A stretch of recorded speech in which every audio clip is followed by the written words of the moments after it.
तो आपको याद है कि कैसे जर्मनी ने द्वितीय विश्व युद्ध के दौरान बेहद तकनीकी रूप से उन्नत टैंक बनाए थे, जिन्होंने मित्र देशों के सैनिकों के दिलों में डर बैठा दिया था और उनके चारों ओर पूरी की पूरी कहानियां बन गई थीं। लेकिन असलियत में वे इतने ज्यादा तकनीकी रूप से जटिल थे कि मैदान में बार बार खराब हो जाते थे। तो सोचिए क्या हुआ। वही सब फिर से हुआ। प्यूमा या Puma infantry fighting vehicle Germany में वर्षों से विवादित रहा है। मीडिया ने इसे अगली बड़ी चीज बताया था, एक ऐसा वाहन जिसने तकनीकी रूप से बहुत बड़ी छलांग लगाई थी और जो इन्फेंट्री युद्ध को हमेशा के लिए बदलने वाला था। और खैर, ये काम नहीं करता। ये हमेशा खराब हो जाता है, तोप नहीं चलती और ड्राइवर के पैरों के नीचे पट्टी में आग लग जाती है। इसका सबसे बुरा पहलू ये है कि ये वाहन, जिसे लगभग जादुई क्षमताओं के साथ पेश किया गया था, 2 दशकों से विकास में है। 20 साल हो गए और ये अब भी काम नहीं करता। अब जर्मनी में काफी समय से इंतजार है कि कोई मेज पर मुक्का मारे और कहे, बस बहुत हो गया। यह खराब जर्मन लहजा है, शायद मैं बेहतर कर सकता हूं। हैरानी है कि जर्मनी अब भी इस फेल हो रहे डिजाइन में निवेश कर रहा है। इसकी ये वजह है। पूमा से पहले मार्डर था, जो 1970 के दशक से इन्फेंट्री फाइटिंग व्हीकल है और अब भी बुंदसवेयर में शामिल है। मर्डर दुश्मन सैनिकों को मारने और अपने सैनिकों को बचाने में माहिर था। इसे 2009 में अफगानिस्तान में जर्मन आउटपोस्ट पर तालिबान के हमले तक युद्ध नहीं देखना पड़ा। मार्डर ने चौकी की रक्षा में मुख्य भूमिका निभाई। उनकी 20 मिमी ऑटो कैनन और 7.62 मिमी मशीन गन ने कई बार कमजोर हथियारों वाले तालिबान को मात दी। इसका कवच, जो खास तौर पर ढांचे के अगले हिस्से में मोटा है, 20 मिलीमीटर आर्मर पियर्सिंग राउंड्स को रोक सकता था और बाद के वेरिएंट्स में 30 मिलीमीटर ऑटो कैनन से भी क्रू की सुरक्षा की जाती थी। यह बेहतरीन इन्फेंट्री फाइटिंग व्हीकल था, लेकिन इसकी सबसे बड़ी कमी खराब अर्गोनॉमिक्स थी। मर्डर इतना अविश्वसनीय रूप से असुविधाजनक है कि सैनिक उसमें बैठकर सफर करना बर्दाश्त नहीं कर सकते। और डिजाइन की असुविधा के अलावा मर्डर में एयर कंडीशनिंग सिस्टम भी नहीं है। अफगानिस्तान में सब कुछ बहुत असुविधाजनक लगता है, क्योंकि ऐसे देश में जहां गर्मी में तापमान 39 डिग्री सेल्सियस या 102 डिग्री फ़ारेनहाइट तक जाता है, बिना एसी के 30 टन की धातु की डिब्बे में घूमना बहुत असुविधाजनक है। सदी के मोड़ पर मर्डर हर मामले में अपनी उम्र दिखाने लगा था। 20 मिमी ऑटो कैनन अब हर आधुनिक आईएफवी में इस्तेमाल हो रही 30 और 40 मिमी तोपों के सामने कमजोर है। पुराना होता कवच, आरपीजी या एंटी आर्मर गोला बारूद के खिलाफ अच्छा प्रदर्शन नहीं कर पाया और दशकों तक किए गए पुनः डिजाइन ने बस प्लेटफॉर्म का वजन बढ़ा दिया, जिससे इसकी गतिशीलता पर असर पड़ा। आधुनिक युद्ध में सबसे बड़ी कमी यह है कि मर्डर ड्रोन से निपटने के लिए तैयार नहीं है। इसमें एंटी ड्रोन हथियार या इलेक्ट्रॉनिक युद्ध क्षमता नहीं है और एंटी ड्रोन केज सिर्फ अस्थायी सुरक्षा है, फैक्ट्री की विशेषता नहीं। आजकल मर्डर का इस्तेमाल यूक्रेन में किया जा रहा है और इसका प्रदर्शन कभी अच्छा तो कभी खराब रहता है। इसकी फायर पावर रूसी सैनिकों के लिए सिरदर्द है, जबकि पुराना प्लेटफॉर्म यूक्रेनी सैनिकों के लिए अलग वजह से परेशानी है।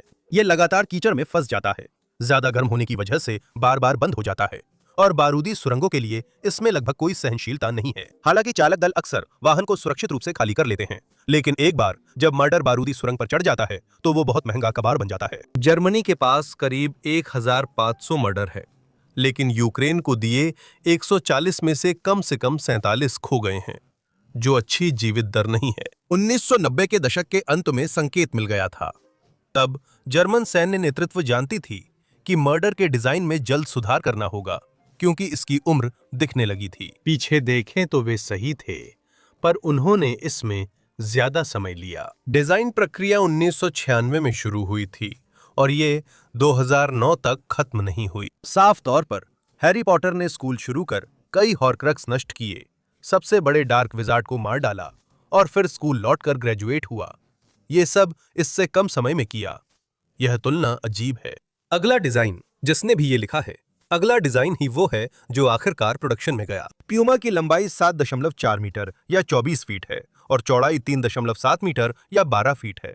हालांकि अतिरिक्त आर्मर के साथ इसे बढ़ाकर 4 मीटर या 13 फीट किया जा सकता है। यह 3.1 मीटर 10 फीट ऊंचा है, पर कमांडर के पेरिस्कोप से इसमें 0.5 मीटर 2 फीट और बढ़ जाता है। आकार में ये पोलिश, बोरसोच और अमेरिकी ब्रैडली फाइटिंग व्हीकल जितना है और एयरबस A400M में फिट हो जाता है, जिसे जर्मनी आर्मर ट्रांसपोर्ट के लिए इस्तेमाल करता है। यह फीचर खास था क्योंकि डिजाइन के समय मध्य पूर्व युद्ध क्षेत्र था और जर्मनी को प्यूमा को एयरलिफ्ट करना था। यह बात उनके संभावित बिक्री साझेदारों पर भी लागू होती है, जो सभी नाटो सदस्य थे और उसी स्थिति में थे। एक पहलू जिसमें प्यूमा इन इन्फेंट्री फाइटिंग व्हीकल्स के समान नहीं है, वो है इसका वजन। हालांकि मूल वेरिएंट लेवल ए प्यूमा का वजन 31.4 टन था, यानी लगभग 69,200 पाउंड, लेकिन लेवल सी प्यूमा जो फुल कॉम्बैट किट वेरिएंट है, उसका वजन हैरान कर देने वाला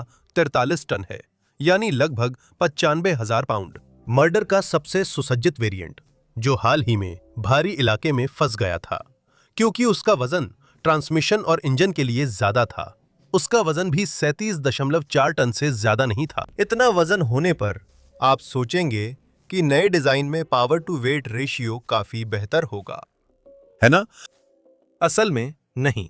मर्डर का पावर यूनिट एक MTU 441 किलोवाट डीजल इंजन था, जो लगभग 15.7 किलोवाट प्रति टन के बराबर है। प्यूमा की ताकत एक 800 किलोवाट MTU इंजन है और ये वाहन के सबसे भारी युद्ध कॉन्फ़िगरेशन में 18.6 किलोवाट प्रति टन के बराबर है। इसका अर्थ है कि प्यूमा अपने पूर्ववर्ती से प्रति टन केवल 3 किलोवाट अधिक कुशल है, लेकिन यह तभी बुरा है जब इसे अकेले देखा जाए। असलियत में प्यूमा को लेपर्ड 2 टैंक के साथ मिलकर लड़ना है और नया IFV उस टैंक से बेहतर पावर टू वेट रेशियो रखता है, जो बख्तरबंद वाहनों में असामान्य है। अगर सिर्फ आकार, वजन और प्रदर्शन देखें तो इसकी खासियत है रेंज। 900 लीटर के गैस टैंक के साथ सड़क पर इसकी परिचालन रेंज करीब 600 किलोमीटर या 373 मील है। पेट्रोल पंप पर इसे भरवाना खास अनुभव होगा, लेकिन इस मामले में भी मर्डर अधिक किफायती था। हालांकि इसकी रेंज लगभग 80 किलोमीटर थी, यानी लगभग 13% कम, लेकिन ये 652 लीटर के गैस टैंक पर चलता था, जो कि पूमा के गैस टैंक से लगभग 28% छोटा है। अब पूमा के बचाव में मर्डर को बहुत सारे सहायक सिस्टम्स जैसे एयर कंडीशनिंग या दर्जनों अलग अलग सेंसर को पावर नहीं देना पड़ता था। फिर भी आप एक नए वाहन से बेहतर ईंधन दक्षता की उम्मीद करते हैं, लेकिन जगह के प्रबंधन में पूमा के डिजाइनरों ने सच में अच्छा काम किया है। क्रू केबिन भले ही छोटा और थोड़ा सा घुटन भरा है, पूरी तरह से खुला है और इससे किसी भी क्रू सदस्य को अगर वे जख्मी हो जाएं या युद्ध में मारे जाएं तो बदला जा सकता है। ये वाहन अपने वैचारिक पूर्वज के विपरीत एयर कंडीशनड है और इसमें गैर विषैली रासायनिक एजेंट्स का उपयोग करने वाली स्वचालित अग्निशमन प्रणाली है। साथ ही पूरी तरह से परमाणु, जैविक और रासायनिक सुरक्षा भी है, ताकि क्रू को परमाणु, जैविक और रासायनिक हमलों से सुरक्षित रखा जा सके। ग्राउंड क्लियरेंस 18 इंच या 45 सेंटीमीटर है, जिससे प्यूमा के लैंडमाइन पर चलने पर उसके बचने की संभावना बढ़ जाती है। केबिन के अंदर का अधिकांश हिस्सा फर्श से ऊपर उठा हुआ है ताकि सुरक्षा बढ़ाई जा सके। सभी आपातकालीन हैच आसानी से खोले जा सकते हैं और पूरे वाहन को इंफ्रारेड सिग्नेचर कम करने वाले पेंट से ढका गया है ताकि प्यूमा की थर्मल सिग्नेचर को कम किया जा सके। प्यूमा के फ्यूल टैंक ढांचे के बाहर भारी बख्तरबंद प्लेटों के पीछे छुपाए गए हैं ताकि विनाशकारी हमलों की संभावना कम हो सके। इसलिए टैंक का नष्ट होना बहुत कम संभव है और अगर ऐसा हो भी जाए तो विस्फोट से चालक दल को चोट लगना लगभग नामुमकिन है। इसके अलावा चूंकि टैंक अलग अलग हैं, उनमें से किसी एक को नुकसान पहुंचाने से IFV निष्क्रिय नहीं होगा। बचा हुआ एक टैंक पीछे हटने के लिए इस्तेमाल किया जा सकता है। अगर इतना भी काफी ना हो तो तीसरा रिजर्व टैंक है, जिसमें बस इतना ईंधन है कि प्यूमा सुरक्षित जगह तक पहुंच सके। फिर भी प्यूमा की सबसे बड़ी ताकत उसकी बख्तरबंदी है। प्यूमा पर बख्तरबंदी का लेआउट न केवल अत्याधुनिक है, बल्कि बहुत हद तक बदला भी जा सकता है। इससे 3 सदस्यीय चालक दल और 6 सदस्यीय इन्फेंट्री दस्ते को वाहन को लगभग किसी भी स्थिति के लिए तैयार करने की सुविधा मिलती है। जीवित रहने की यही उच्च क्षमता उन कारणों में से एक थी जिनकी वजह से जर्मनी ने प्यूमा परियोजना शुरू की। देश ने स्पेनिश एसगार्ड या स्वीडिश CV90 IFV खरीदने पर विचार किया था, लेकिन पाया कि ये वाहन चालक दल को राइन मेटल और क्राउस मफेई जो बना सकते थे उससे कम सुरक्षा देते हैं, और वे सही थे। पेरिस्कोप को छोड़कर इसका हुल्कम प्रोफाइल का है, जिससे प्यूमा को अन्य IFV की तुलना में देखना मुश्किल हो जाता है। लड़ाई में जिंदा रहने की सबसे जरूरी बात है कि दुश्मन आपको न देख सके, और प्यूमा यही करता है। दूसरी बात, प्यूमा की बेसलाइन आर्मर बेहतरीन है। फैक्ट्री से निकलते समय साइड्स पर सिरेमिक और फ्रंट पर नॉन एक्सप्लोसिव रिएक्टिव आर्मर लगा होता है। नॉन एक्सप्लोसिव रिएक्टिव आर्मर, जिसे संक्षेप में नेरा कहा जाता है, आने वाली प्रोजेक्टाइल्स को नष्ट करने या कम से कम उनके सामान्य कामकाज को बाधित करने के लिए रिएक्टिव शॉकवेव्स पर निर्भर करता है। जब कोई प्रोजेक्टाइल नीरा से टकराती है तो ऊर्जा शॉकवेव के रूप में ट्रांसफर होती है। वो शॉकवेव मेटल आर्मर से होकर गुजरती है और एक इलास्टिक आर्मर लेयर तक पहुंचती है, जो उसे मोड़ देती है, ठीक वैसे ही जैसे पानी पर प्रकाश पड़ने पर वो मुड़ जाता है। मोड़ दी गई शॉकवेव पहले जितनी खतरनाक नहीं रहती और अब उतना नुकसान भी नहीं करती। ये आर्मर 30 मिलीमीटर तक के गतिज प्रोजेक्टाइल्स और शेप्ड चार्ज प्रोजेक्टाइल्स जैसे आरपीजी या high explosive anti tank round से सुरक्षा देता है। पूमा का मॉड्यूलर आर्मर समान वजन वाले हाई ग्रेड स्टील पैनल से 8-10 गुना ज्यादा प्रभावी है और स्टैनग 4, 5, 6, 9 लेवल 6 से भी अधिक सुरक्षा देता है। ये नाटो का मानकीकरण समझौता है, जो हल्के बख्तरबंद वाहनों की सुरक्षा स्तर तय करता है। अगर आप सोच रहे हैं तो हाँ, नेटो सेना द्वारा हर प्रक्रिया, युद्धाभ्यास या उपकरण के लिए सच में स्टैनग समझौते हैं। स्टैनग 4, 5, 6, 9 स्तर 6 तक पहुंचने के लिए एक इन्फेंट्री फाइटिंग व्हीकल को 30 millimetre armour piercing kinetic projectile और 155 millimetre high explosive artillery shell को 10 मीटर की दूरी से झेलने में सक्षम होना चाहिए। पूमा का फ्रंटल आर्मर इससे भी ज्यादा ताकतवर हमलों को झेल सकता है और इसका अंडरकरेज 10 किलोग्राम टीएनटी विस्फोट को भी सह सकता है, वो भी ऑपरेशनल रहते हुए और क्रू को बिना चोट पहुंचाए, जो कि मार्डर के मुकाबले शानदार सुधार है।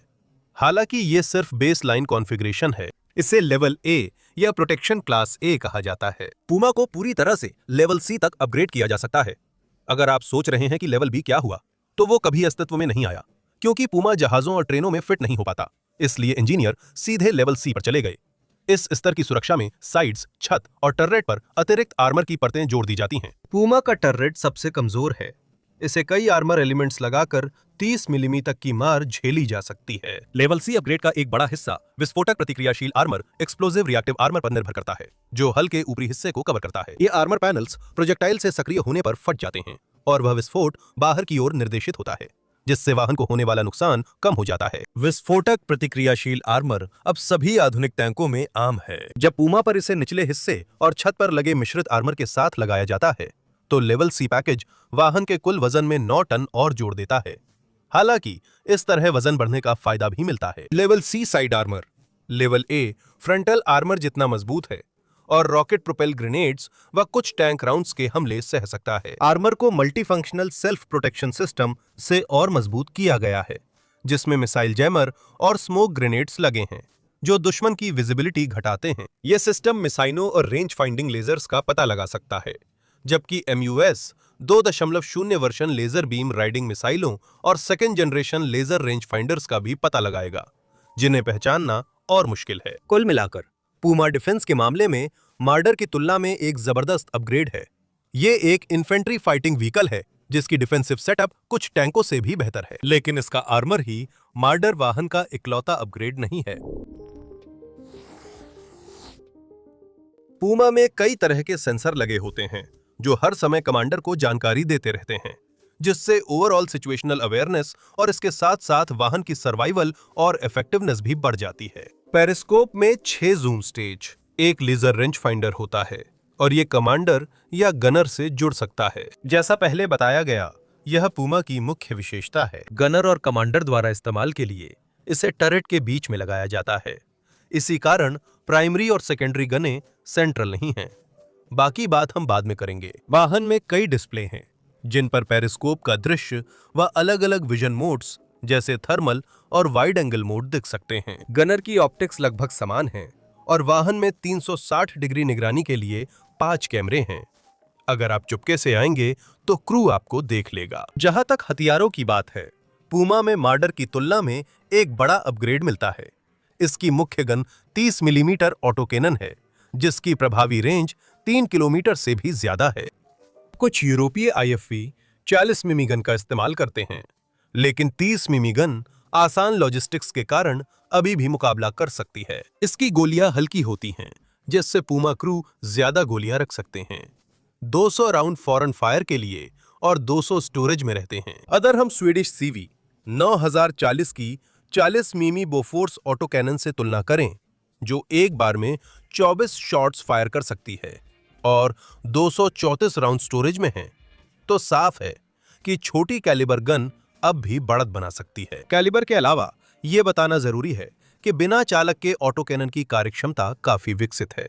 पैदल सेना से लड़ाई में पूमा एयरबर्स्ट गोला बारूद फायर करेगा। ऑटो कैनन का मजल ब्रेक राउंड की गति मापता है और स्पीड व टारगेट दूरी के अनुसार एयरबर्स्ट गोला बारूद का टाइमर सेट करता है। यह अपने आप परफेक्ट शॉट प्रोग्राम करने में सक्षम है, जो कि वाकई शानदार है। गनर फायर के कोन की चौड़ाई चुन सकता है, जिससे गोला बारूद की बचत और सटीकता बढ़ती है, क्योंकि कोन जरूरत अनुसार बदला जा सकता है। जब पूमा की तुलना ब्रैडले से की गई, तो संयुक्त राज्य अमेरिका के सीबीओ ने रिपोर्ट किया कि अन्य क्षमताओं के साथ साथ इस क्षमता के कारण पूमा ब्रैडले की तुलना में लगभग 103% अधिक घातक है। एक और बड़ा सुधार मिल्स मिसाइल लॉन्चर के रूप में आता है, जो लाइन ऑफ साइट गाइडेड मिसाइलें लॉन्च कर सकता है ताकि हेलीकॉप्टरों को गिराया जा सके, बंकरों को उड़ाया जा सके, लेकिन मुख्य रूप से टैंकों को नष्ट किया जा सके। ये वही चीज थी जिसकी मर्डर को यूक्रेन में बहुत जरूरत थी।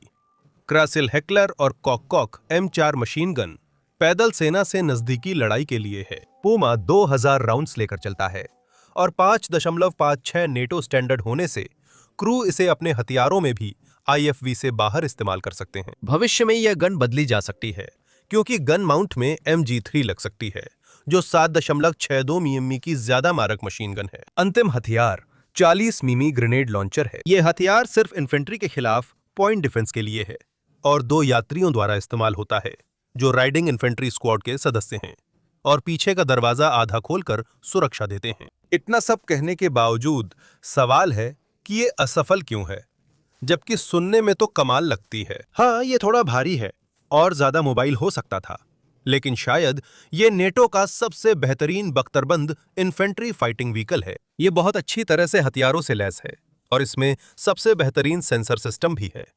तो फिर जर्मनी ने आखिर गलती कहां की? जर्मनी अपनी उत्कृष्ट इंजीनियरिंग के लिए प्रसिद्ध है।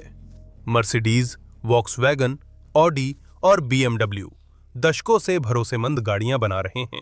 द्वितीय विश्व युद्ध के पैंजर 4, पैंजर 5 और मेसरश्मिट ME 262 ने वैश्विक रक्षा इंजीनियरिंग को प्रभावित किया है। हालांकि प्यूमा उस सूची में शामिल नहीं है।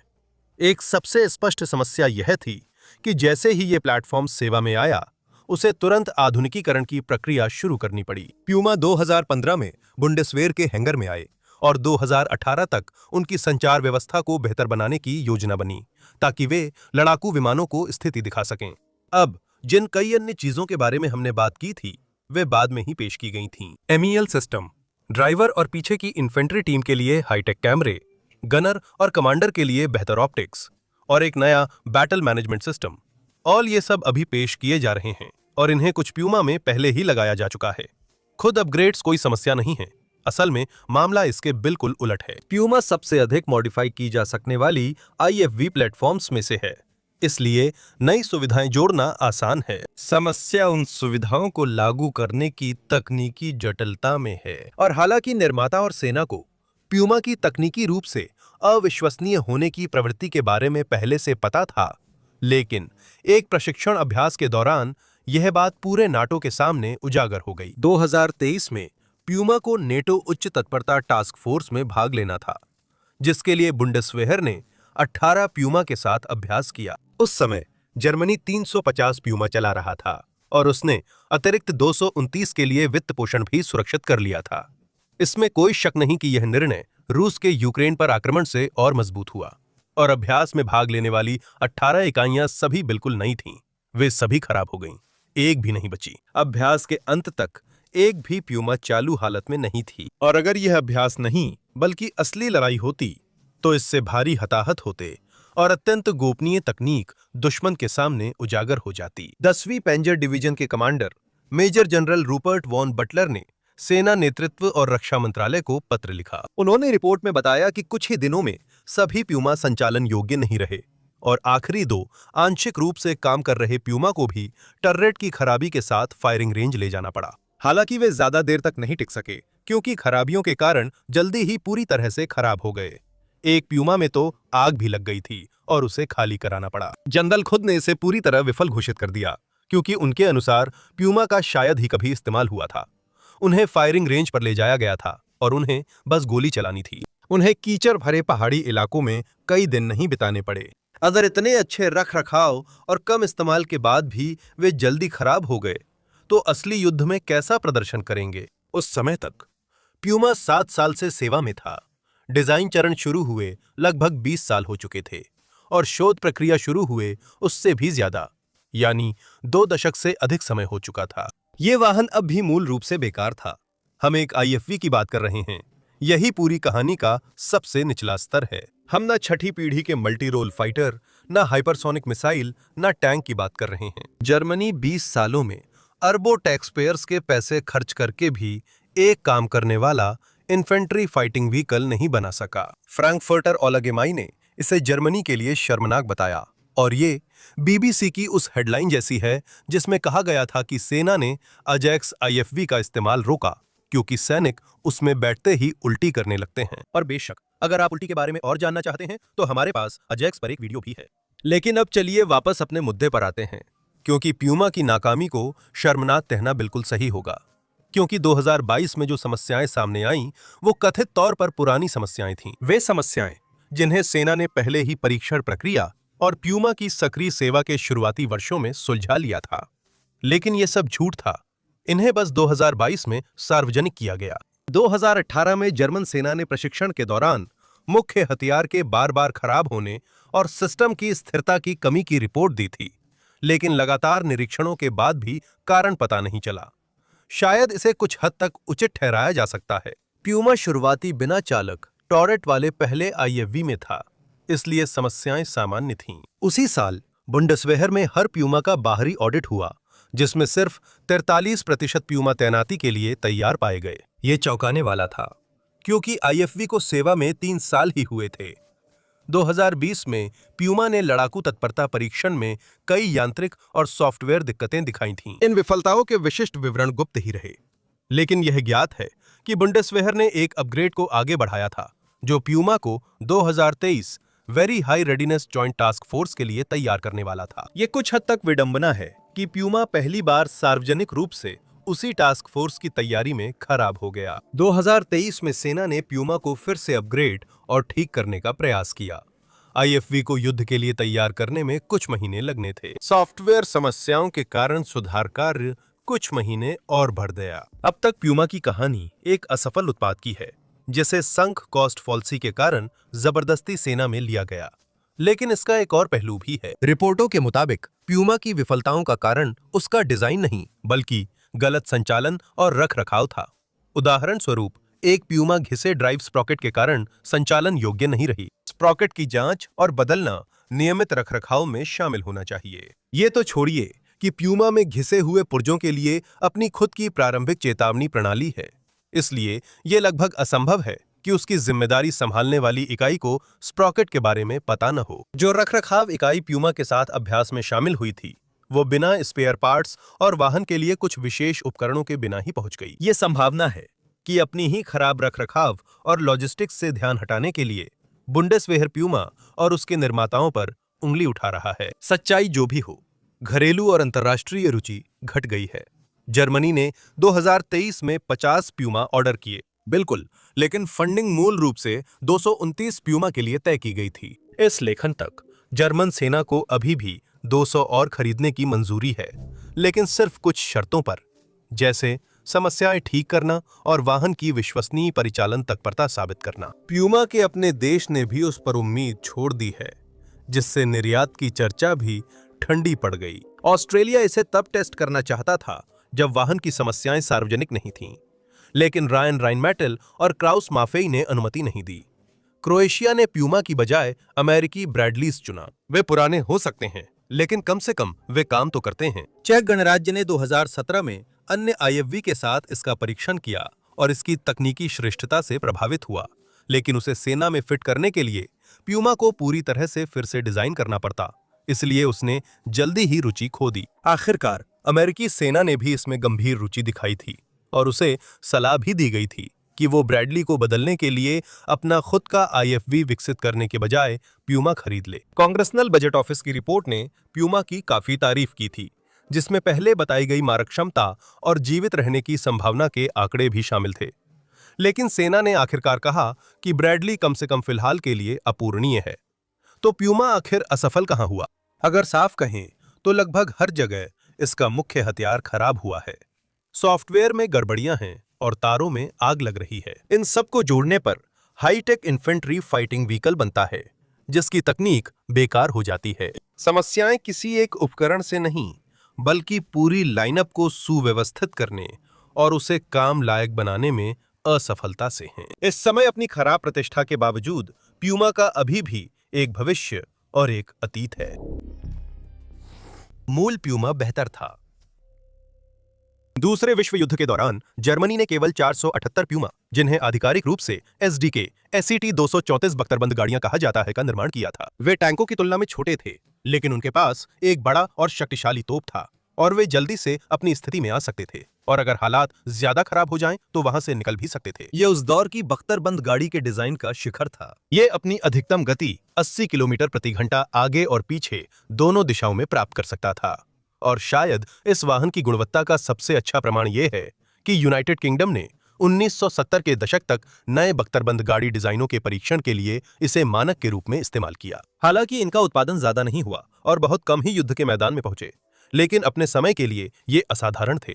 और जब आप इन्हें उनके उसी नाम वाले नए वाहनों के साथ तुलना करते हैं तो नए पूमा कम से कम कहें तो निराशाजनक साबित होते हैं। पूमा की सबसे बड़ी निराशाओं में से एक ये थी कि उसके विकास के साथ ही राइन मेटल कंपनी लिंक्स भी विकसित कर रही थी। लिंक्स एक स्वतंत्र राइन मेटल परियोजना है जिसे कंपनी ने निजी तौर पर वित्त पोषित किया है, लेकिन यह हर लिहाज से पूमा से बेहतर प्रतीत होती है। दोनों IFV आकार व लड़ाकू क्षमता में लगभग समान हैं।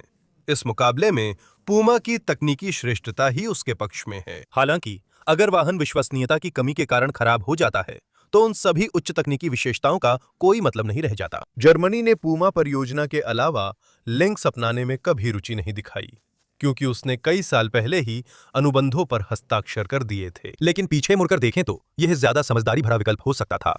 हंगरी ने 200 से अधिक यूनिट्स का ऑर्डर दिया है और यूक्रेन को डिलीवरी पहले ही शुरू हो चुकी है। रोमानिया ने 300 यूनिट्स और इटली ने परीक्षण के लिए 20+ यूनिट्स ऑर्डर किए हैं। सफल परीक्षण पर इटली हजारों यूनिट्स मंगा सकता है। रिकॉर्डिंग के वक्त ब्राजील, ग्रीस, इंडोनेशिया, पोलैंड और अमेरिका अपनी सेनाओं में IFV की कमी के लिए लिनक्स को गंभीर विकल्प मान रहे हैं, जबकि जर्मनी अभी भी प्यूमा को बढ़ावा दे रहा है। इसमें बहुत ज्यादा पैसा, समय और मेहनत लग चुकी है या शायद डूब चुकी है, इसलिए इस समय इसे छोड़ना मुश्किल है और इसमें जनता के दबाव का भी एक तत्व है। अगर जर्मनी यह मान ले कि सेना और देश की दो सबसे प्रमुख रक्षा निर्माता कंपनियां एक Tier 1 IFV विकसित करने में असमर्थ हैं, तो यह कैसा दिखेगा? प्यूमा एक असफलता है, कम से कम इस समय के लिए। इसमें बिल्कुल भी अंतरराष्ट्रीय रुचि नहीं है। बुंडेसवेयर के पास जो प्यूमा हैं, वे ज्यादातर युद्ध के लिए सक्षम नहीं हैं, और जो आधिकारिक तौर पर युद्ध के लिए सक्षम घोषित किए गए हैं, उन्होंने भी ओवर इंजीनियरिंग के कारण प्लेटफॉर्म की विफलता की प्रवृत्ति को दिखाया है। इसका मतलब ये नहीं कि जर्मनी इसे छोड़ेगा, क्योंकि प्यूमा में दुनिया का सबसे उन्नत इन्फेंट्री फाइटिंग व्हीकल बनने की क्षमता है। इतने सालों के विकास के बाद आप उम्मीद करते हैं कि यह परिपूर्ण या कम से कम कार्यात्मक हो, न कि फिर से देखते हैं शायद काम कर जाए जैसी कहानी बने। आपको लगेगा कि प्यूमा अब तक वह ताज हासिल कर चुका होता। देखने के लिए धन्यवाद।